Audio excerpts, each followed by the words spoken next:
Hello viewers, welcome to my page Noor clothing. Noor clothing আপনার জন্য আজকে নিয়ে আসছে পার্টি শাড়ি। এটা হলো অফ হোয়াইট কালারের শাড়ি এবং জারিটা হলো আপনার অ্যান্টিক জরি এবং পাড় আঁচল ব্লাউজ পিস হলো আপনার রেড কালারের ভিতরে।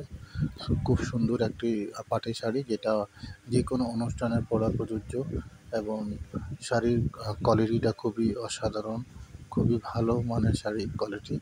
সো যারা আপনারা এটা পারচেজ করতে চান স্ক্রিনশট দিয়ে ইনবক্স করে দিবেন, আমি আপনাদেরকে প্রাইস বলে দেবো। আর এইটা হলো অ্যান্টিক জরি, একটা খুব লেটেস্ট একটা জরি চলতেছে মার্কেটে এই জরি শাড়িগুলো। সো এটাই আমরা এবার আপনার জন্য নিয়ে আসছি। কালারগুলো এক একটা করে আমরা দিয়ে দেবো, আপনারা দেখে নেবেন। আর যারা আমার পেজ নূর ক্লোদিং লাইক করে না, সবাই লাইক করে দিবেন এবং ইউটিউব চ্যানেল নূর ক্লোদিং সাবস্ক্রাইব করে দেবেন, ওকে। আর আপনাদের যে শাড়িটাই আপনাদের পছন্দ স্ক্রিনশট দিয়ে আমাদের ইনবক্সে দিয়ে দেবেন, ইনশাল্লাহ আমি আপনাকে প্রাইসটা বলে দেবো, ওকে। আল্লাহ হাফেজ।